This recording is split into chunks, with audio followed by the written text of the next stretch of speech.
Once and for all, prepare the weapon.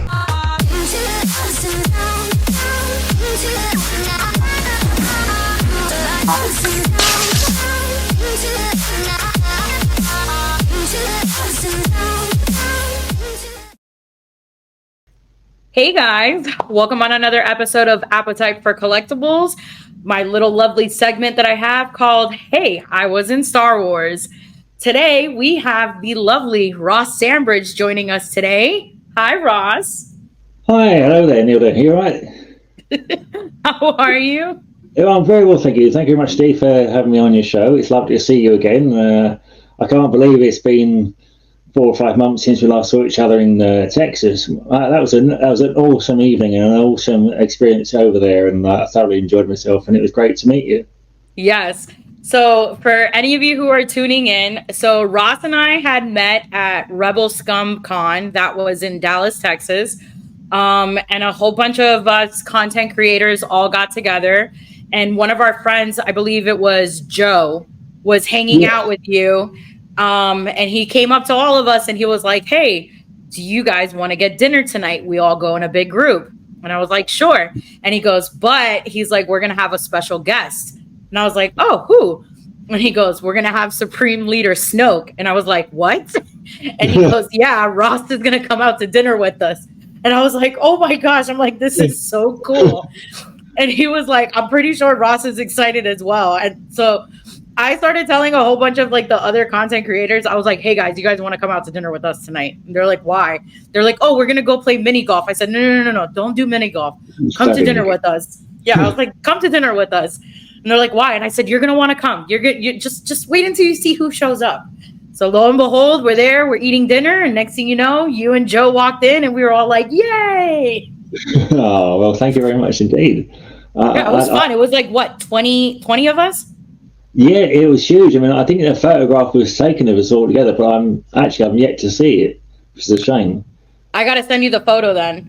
Oh, please do. Yeah, that'd be amazing. Thank you. I mean, I only wish when I go to like pizza places that happens again. Like when I walk in there, everyone goes yay, but they don't do that over here. So, but no, it was a fantastic time. I mean, it was my very first North American signing as well. So I was just literally loving every moment of it when I was there, and yeah, everybody that I met was just fantastic and so loving and so lovely and so warm as well, because I was also the only English guy over there. They've been flown over to Rebel Scum.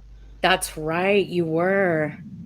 So yeah, I mean, I was just I wasn't like, I knew it was going to be hot, but I wasn't I wasn't quite ready for the scorching temperature. But hey, I like a tan sometimes. For me, it was terrible because I come from Florida, so it's already scorching hot over here. And then to head over to another state where it's even more scorching hot was just really ridiculous. And I made the mistake of wearing nothing but black T-shirts while I was there.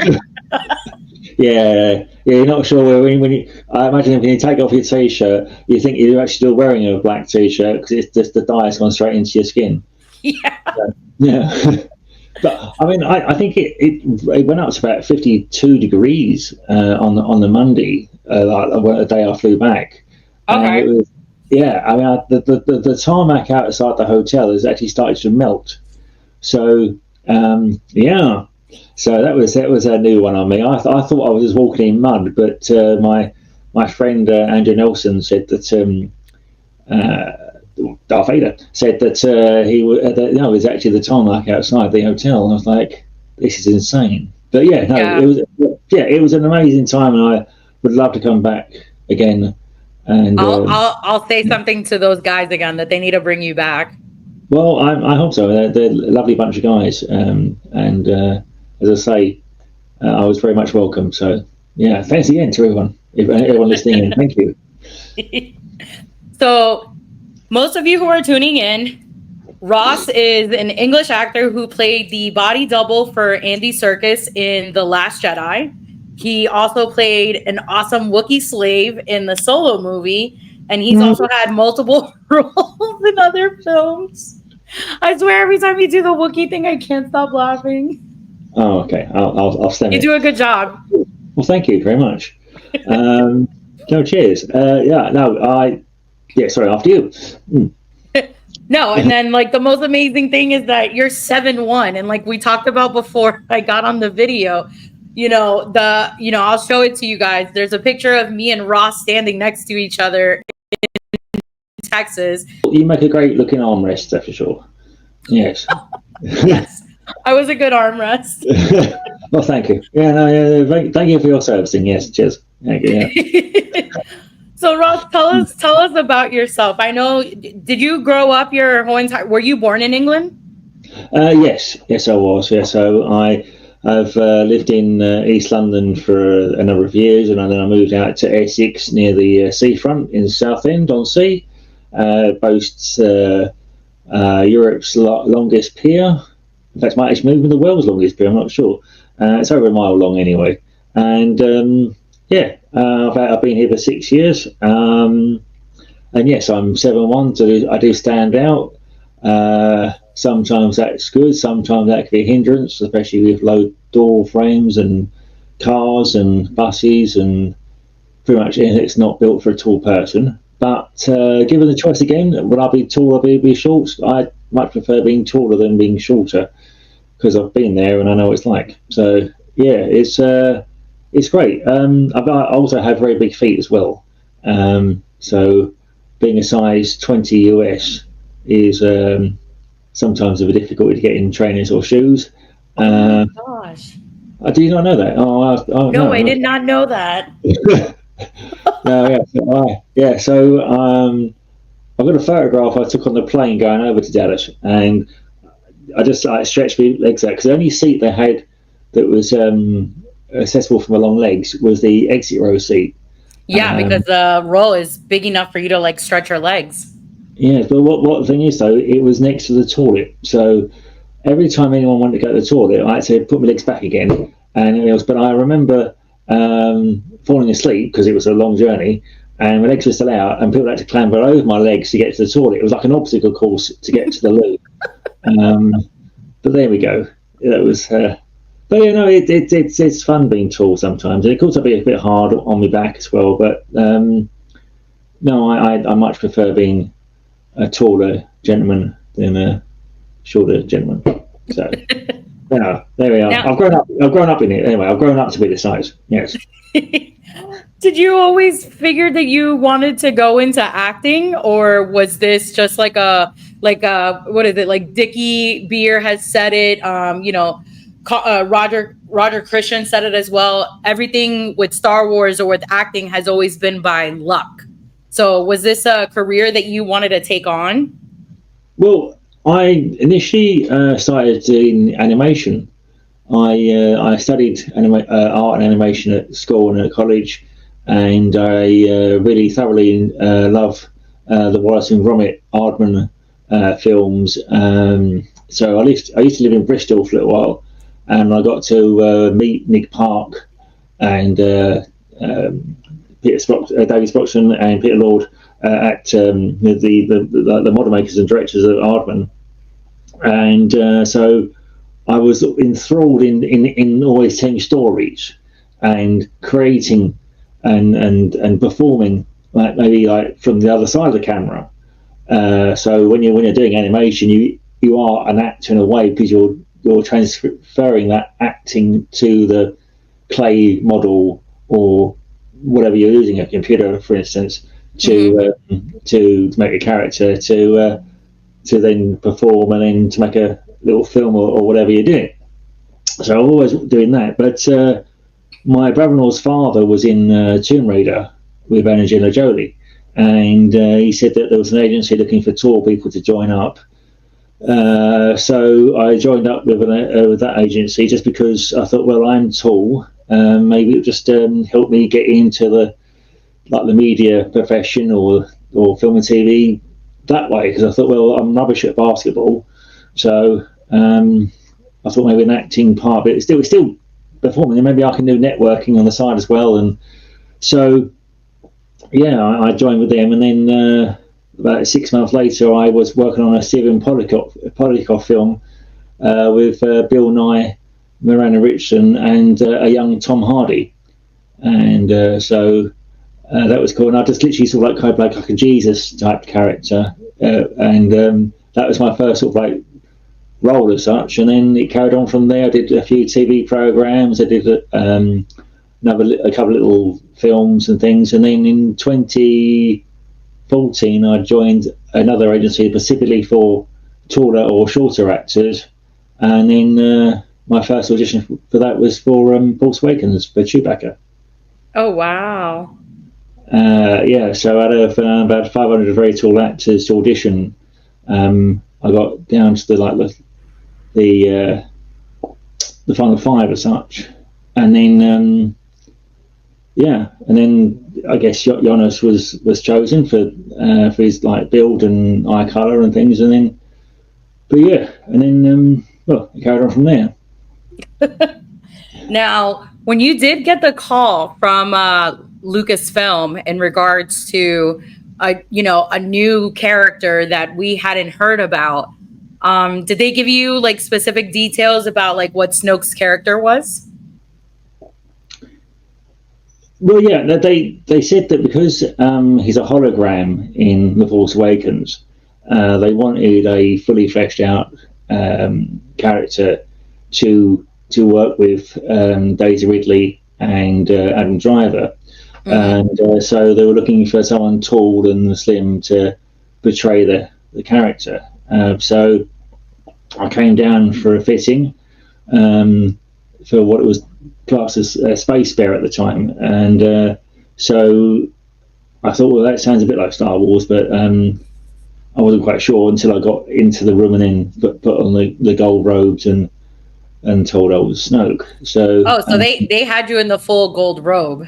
Well, kind of like a prototype for what it's not the same one they actually used, but they just wanted to see what it looked like wearing these like a gold type. Okay. So and then they said, okay, well, you look like Ryan Johnson came in and said, yes, you must be our Snoke. So and then that was it. About 2 weeks later, I was on the throne. How excited were you for that? Well, the thing is, I'm a huge Star Wars fan, as much as you are a huge Star Wars fan, and I had to try and contain it really, because I just had to pretend it was something else to get through each day, because when I first met Andy, and he was wearing his full motion capture suit, and then meeting Daisy Ridley and Adam Driver and everything else, and it was just, I was surrounded by the world of Star Wars. I'd actually like entered what I'd watched on the TV or the cinema, and I've sort of like played like with all the toys and stuff as a kid. So I've now gone into that world and I'm now part of it. But I had to pretend I wasn't on it because I would keep smiling all the time. So I would like going, okay, just don't mess this up. Just keep calm and keep relaxing. And Daisy was lovely to chat to, and she said, "Oh, it's lovely to work with you." And I'm going, "Oh, it's lovely to work with you." I mean, there I am. I felt slightly like imposter syndrome in a way, because here I am, just like, this is the biggest thing I've ever worked on. Mm-hmm. So it's just like, okay. But it was just nice to gel with them and to work with them, and I felt very much relaxed and things. It just it was great. And then it was just an amazing time on there. What it was like just such a joy. They are such a lovely people to work with, and I learned a lot from Andy especially. He fully acknowledged the fact that we were there together to do this, like to make the character come alive. So we were given free reign of how Snoke was going to interact and move on that set, and he would match up with my movements and I would match up with his. So he would look at me, how I would move, and Miranda, and how my body, because I think that's what the thing is under that gold. I mean, the gold robes are a character in themselves, because everything is dark reds and blacks and greys. So the gold shows up on screen. That's what the eyeline. That's what the audience will look at. and then like the menace, but the fragility to the nastiness to it, to Snoke's character, through his body movement. So, you know, he would like. So we discussed how he was going to like just get up out of the chair, emphasize on like getting like his full body weight off that chair, but still kind of withered, but still powerful at the same time. So, and I've got a slight curvature of the spine, and Ryan said that because I've got a curvature, they gave Snoke a curvature. So I've changed that body shape of that character. So the curvature, in a sense, was added to the way he would move, and like way that like the left arm wouldn't be as powerful such as the right. So even though I can bring it now, that's all like this the way even his fingers would move, and like his actual fingers would tell the menace as much as his body does. So it all comes into play. So Andy would then match up with those movements as well. So when it comes to, you know, using the old CGI and everything else, it would all blend all together to make it as realistic and lovely as possible on screen. My favorite thing, what was it, like a couple months ago, I got to meet Andy Serkis. Yes. And when I posted the photo, I love that you had made a comment going, now you have met the other half. And I don't know why, while I was at the convention, I laughed so hard because it was true. I was like, I met the voice and I met the whole body. I was like, and I thought it was cool. And I even, like, when I was talking to Andy at his table, I even said it to him. I was like, I met your other half. And he's like, huh? And I showed him the photo and he's like, yes. He's like, Ross. He's like, lovely man. And I was like, yeah, I was like, such a cool buddy of mine. I was like, such a nice guy. And he's like, that's so cool that you got to meet both of us. I said, yeah. I'm like, it would have been funny if the two of you were together in the same con. I was like, because you could take two photos together. Well, do you know, funny enough, we had discussed that, and it would be fantastic to do one together. Yeah. And like to have like us like have like the fans stand in the middle between us, so that you can have like half, like, you know. Yeah, that would be amazing. And like, so who knows? I hope we do. And Andy's always lovely to see and chat to, and you know, it's you know, I learned a lot from him, and I was so gracious that he also put me into his debut directorial film Breathe as well. That's awesome. So yeah, so even like a little, I say cameo as such, but it's nice, and it was one of my first speaking roles as well. So yeah, no, it was amazing. It was just he's a really lovely guy, and so wonderful to work with, and you know, I do hope we see each other again soon. Yeah, I was really taken back when I met him. He was incredibly nice, you know, hugged and said hi to everybody who came to visit him, because the way that they had that con set up, he was sitting next to Elijah Wood, so it was a lot of like Lord of the Rings characters. Yeah. And I brought him a plaque to sign, and the plaque it wasn't even of Snoke. I had his plaque for Andor. Oh yes. And he looked at it and he was like, "Oh, this is really cool." He's like, "You didn't add my other character." And I said, I know you're the voice of Snoke. I was like, this was like, you made this character. I was like, this was probably one of the greatest episodes I've ever seen in Andor. I was like, you just were the greatest character I've seen in that show. I was like, so I had to get a plaque with your picture on it. But yeah, like you said, lovely gentleman to meet. Very nice. I couldn't say anything bad about him. No, I from the very first moment I met him on set, we became good friends. I mean, I literally just sort of like, and the fact that he acknowledged the fact that there are two of us playing Snoke as such as well, it's nice. It's nice the fact that he also said that it's great to the fact that you've met me as well. So let's talk about Solo. So you played a slave Wookie. It was you, another buddy of yours, and then you guys were filming in the same scene as Jonas. But it was me, Paul Davis and Matt Turner, and another fellow actor called Attila Badger, who plays Sagwa. And it was like some of the scenes it was just us, but they were just running around and doing things. But then also we had a couple of scenes with Jonas and also Ari Decker, Jonas, his stunt double, and it was just an amazing. For me, it was actually a boyhood dream come true, because I thought, well, if I get into acting, I would love to work on Star Wars, and I'd love to be a Wookiee, because Wookiees were always like, because they were like tall and they stood out, and I thought, well, I'm tall and I stand out. I was 10 years old and I was already 5'10", so I was, so I always had like nasty comments or idiotic comments, that sort of stuff, like what's the weather like up there and things, and I would be. That's so mean. I know exactly. And I was like, well, look, it's sun shining or whatever. And I just saw Wookiees as sort of like, in a way that, like, well, they're tall, so that's good. So it must be. I like being tall because I'm proud. I could, So, and then I got to meet Peter Mayhew back in 2007. Oh wow!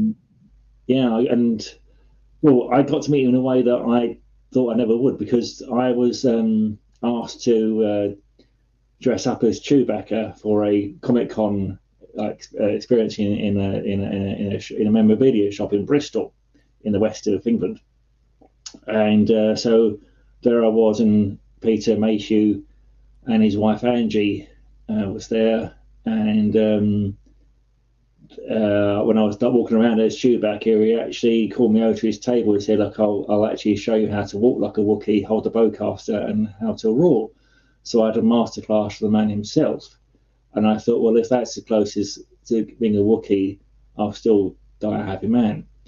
And then, and then so like 10 years later, I'm doing it for real. So I wanted to make him proud as such.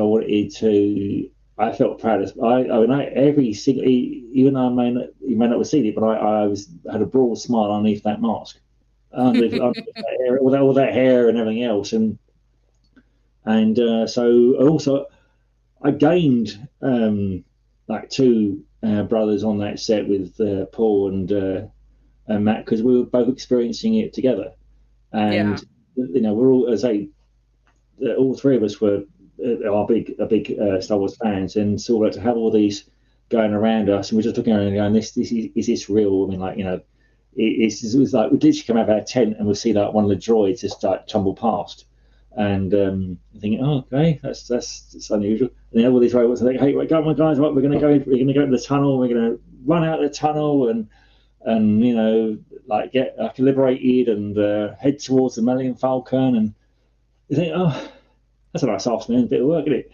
And it was so it was incredible. So yes, being Snoke was absolutely fantastic and wonderful to play an evil the boss, basically. And then to be a Wookiee was just an absolute dream. And I got to see Peter again once before he unfortunately passed, and I told him that I'd actually become another Wookiee. I think I was hoping he'd actually remember meeting me in Bristol, but I think he'd done so many. But I just said, look, I just want to say that you teaching me the ways of being a Wookiee, I hope helped me get the role that I'm now sort of like in as well. So a dream come true for that.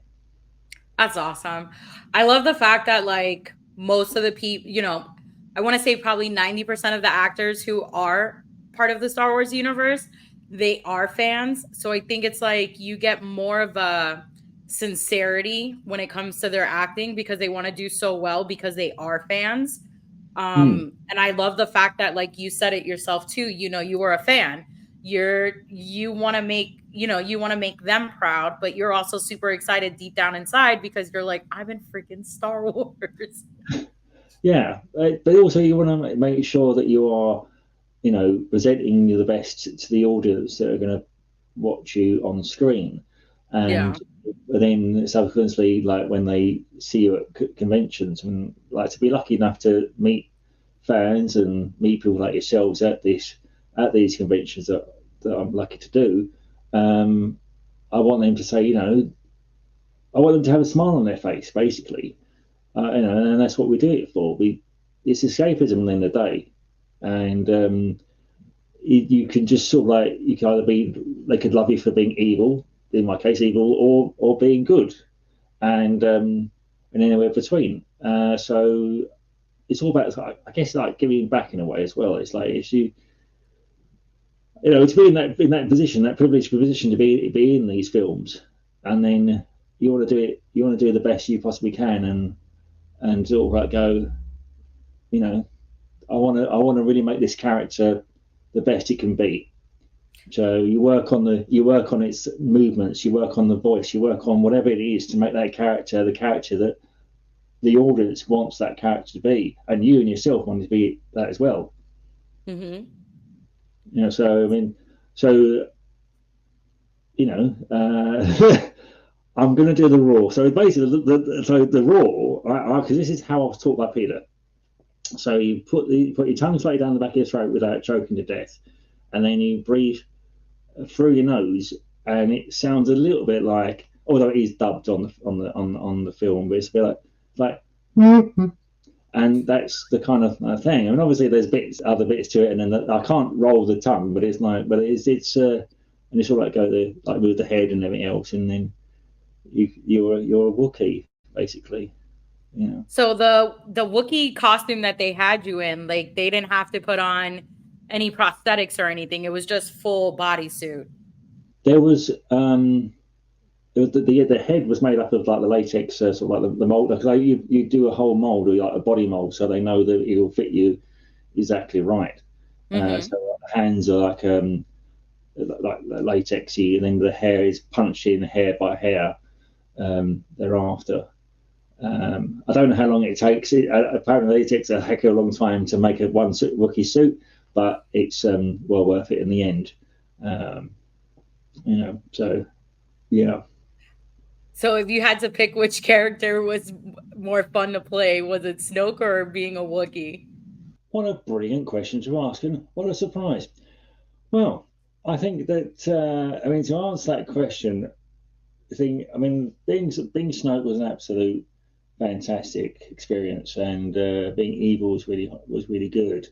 But then I've always wanted to be a Wookiee as well, so it's a boyhood dream come true. So I guess the only way to answer that question is if you took part of Snoke and part of the Wookiee and then just amalgamated it into one, then I guess that's how I can only answer it, because it'd be both of them.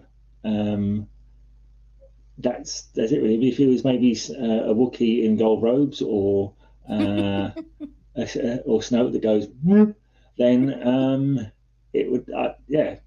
But I get a fan base from either side. The dark side as well as the light side. So I can't really choose between the two. But if it were to get squished together, then that's what I would choose.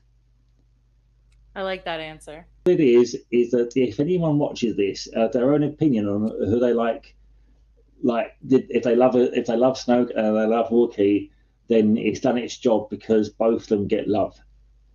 So for me, because I'm such a big Sith person, I love the evil side of the Empire. I see that on your T-shirt, yes. Yes. It's like so yeah, when we get the first entrance scene where you see Snoke just sitting on the chair, and he's like completely leaned over and just speaking to, you know, the guards and speaking to Kylo Ren, just his whole presence was just very sinister. And like you said it, I love how they did all the colors in that scene. It was a very bright red, and there was a lot of like undertones of like black, brown, but his outfit stood out, and gold. So it was like, even though you were in that room and all you saw was red, you saw this one figure just standing there in pure gold.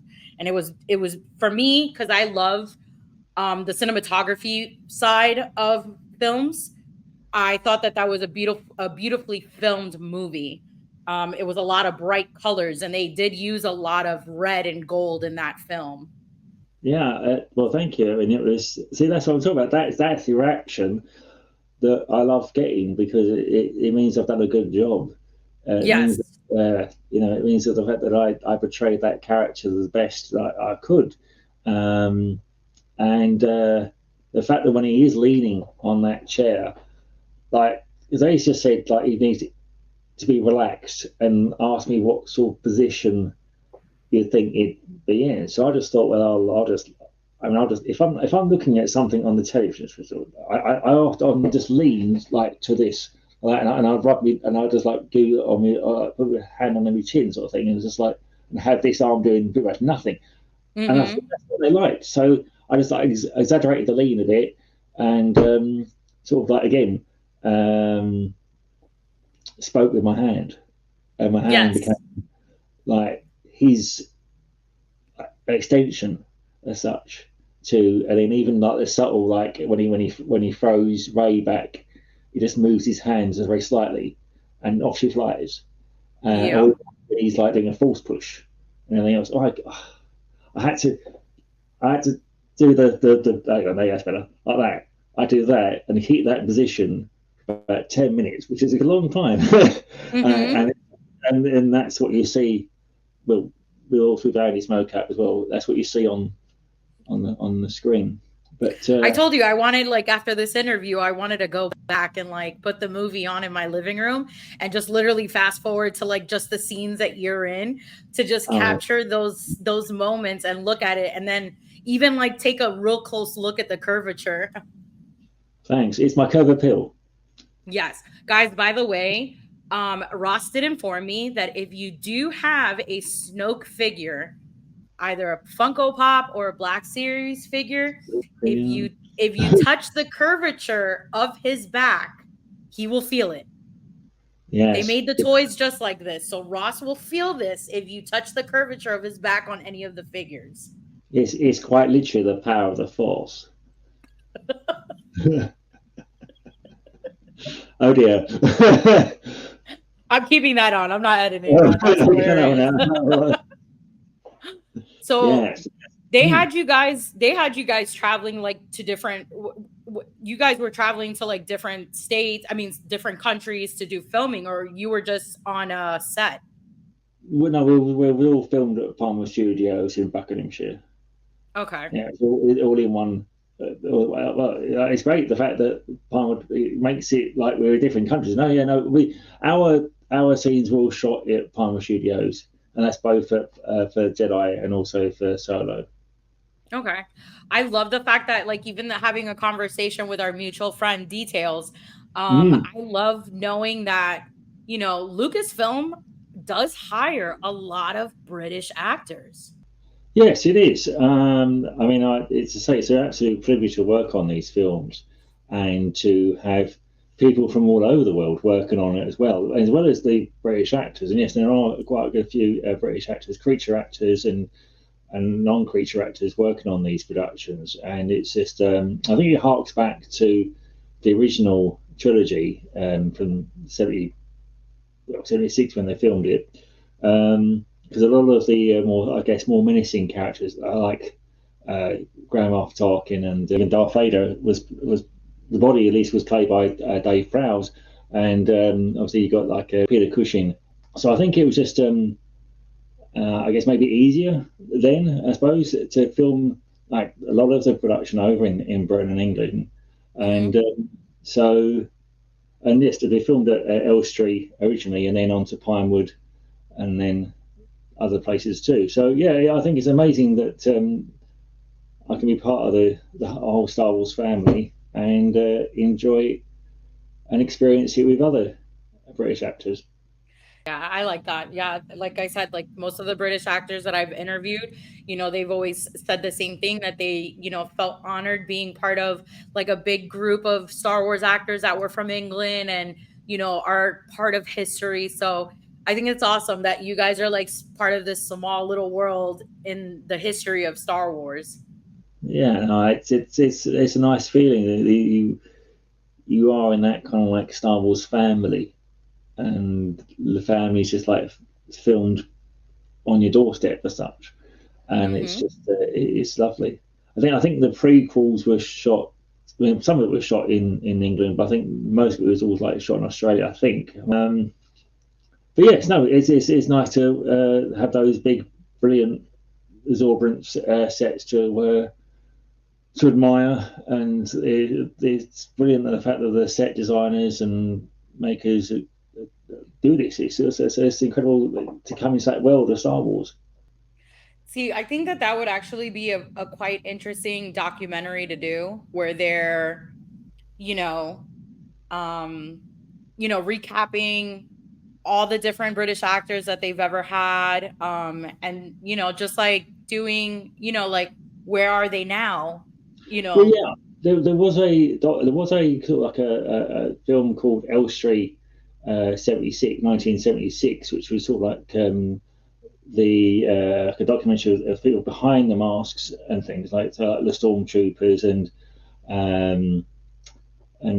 with Darth Vader and other people too. So possibly maybe one like for now the Disney era of Star Wars, and see, talk to people that aren't as well known, sort of like behind the mask and things. It'd be great to do a up to date sort of version.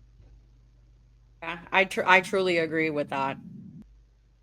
So my question that I always like to ask people before I wrap things up, if you had advice for anybody who was getting into acting or doing body doubles, what advice would you give them if they, wanted to have the same type of career as you have had?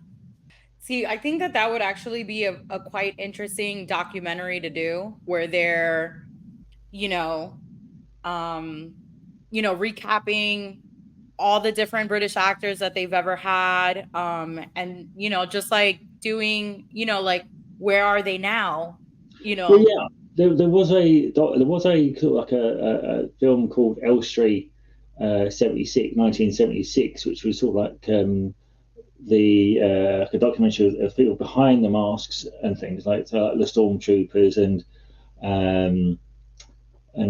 with Darth Vader and other people too. So possibly maybe one like for now the Disney era of Star Wars, and see, talk to people that aren't as well known, sort of like behind the mask and things. It'd be great to do a up to date sort of version.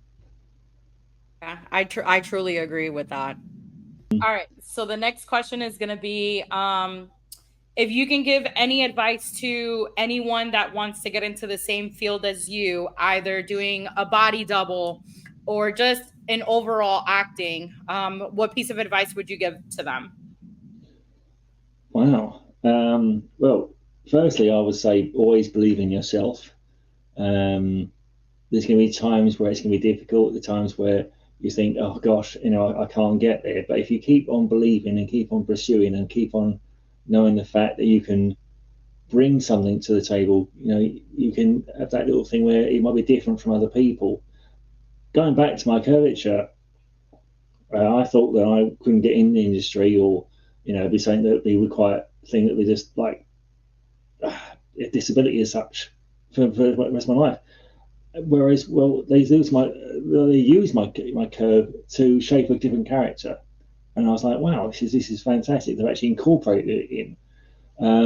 So when I have spoken to other people with similar to curvatures, I've said, look, don't let it hinder you. Let it be part of you and your makeup of a person. So if you want to get into creature work and that sort of stuff, then use it, emphasize it, use whatever you've got. If you've got like, I don't know, if you're only got one arm, or you got like or one leg, or whatever you've got that is you, let it be part of what that character could be. And then they could like, so instead of getting someone that's say on stilts, they get a taller person. But if they want someone that has only got a character that's got like a half an arm or whatever, then they can use you and stuff. So don't let it stop you from what you want to do. So if they can see the passion inside you and the passion that you want to do this, then that's half the job done. And then the other half is sort of like you just have to be professional Always smile and always sort of like be appreciative of the people around you and be a good team player. Don't be a bit of a diva. And just don't sort of like just enjoy it as well. Enjoy your character, and you can make that character your own as well. That was beautifully said. Thank you. I'll be honest with you. Out of everybody I've ever asked that question to, that was beautifully said. So Oh well, thank you very much. Thank you. I thought I was maybe going a bit too much, but no, that was beautifully said. I really enjoyed that. So yeah, my one last question that I will ask, because I know you're a very busy man. So do you have any other shows, like conventions, that you're going to be doing soon in England, or if you're coming back to the States? Well, I do. On this coming Saturday, I'll be at the Isle of Wight Festival, a fantasy con it's called. Okay, I saw you posting about it. Oh, thank you. And then the following weekend, I'll be up in Market Harbour for it's called a Snot Monkey event called it's like a Halloween Comic Con up there, and I'll be up there with James Taylor, who was Kylo Ren in my scenes with as Snoke. So this dude here doubled for Adam Driver for Kylo Ren, and he'll be there with me, as well as John Coppinger, who played the Senator Wookie as well. Awesome. And I believe also one of the actors who played the kid from the original It film as well. So he's up there. And then following that, I've got an international Comic Con in Marseille in November. Okay, so you're busy. You're a busy international man. In November, I'm in Marseille, and also I'm with our mutual friend C. Andrew Nelson in Dublin at a Comic Con in the Dublin. So that's coming up soon as well. Yeah. So, but I would love to come back to America next year as well. I'm going to push it for you to come back to America. I want to say Rebel Scum was amazing, and to be amongst all the other lovely people from Star Wars is always great, and the fans were fantastic too. If anybody can reach out to you, they can find you on what is it called? Instagram and Facebook. It's Ross Sambridge on Instagram, and also Ross Sambridge on Facebook. It helps me remember my name as well. It's great. But yeah, no, this has been absolutely fantastic. It's amazing, and I wonder if the viewers will spot any differences on this show when they watch it back. But no, I want to say thank you. You're a brilliant interviewer, so I've thoroughly enjoyed the conversation. I had a good time. Honestly, I laughed so hard on this segment that I ever have. So I appreciate you. Sometimes I feel like I'm so super stiff, but in this one, I was just super relaxed and could not stop laughing. So I had such a great time with you. Snoke isn't bad, is he? No. Snoke isn't bad at all. No, he's misjudged. He's really a light side character. I won't go that too far. I won't go that far. No. But yeah, guys, I'm going to be putting Ross's information down below. You guys can reach out to him, follow him on Instagram. You guys can follow all his little mini adventures, especially all the cons that he's going to be attending soon. And if any of you guys actually went to Rebel Scum and took pictures with Ross, tag him. He loves it. He wants to see all the fan photos. I do. I love seeing them, and I love meeting the lovely people that I met, and I just look forward to hopefully seeing you again soon. Yeah. Well, guys, this was definitely a great show. Like I said before, I've never laughed so hard. Definitely going to be featuring some other actors coming up soon. But Ross, thank you so much for being a part of this. About all the little things, like I said to you, the little hidden Mickeys that you find out in the movies. And like I said, tonight I'm actually going to watch The Last Jedi, and I'm going to pay attention to a couple of the things that you were telling me about. Yes, absolutely. The subtle evilness to him but still quite powerful too. Yes. I'm going to Absolutely. pay attention to the little lean and the curvature and the hand movements. Yes, like Yeah, that. absolutely. Yeah, no, of course. No, well, please tell me how you get on watching it and everything else. I Yeah, definitely yeah, will. yeah.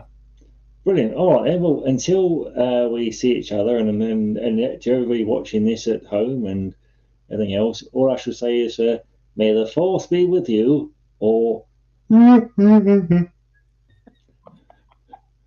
All right, guys. Thank you so much for tuning in.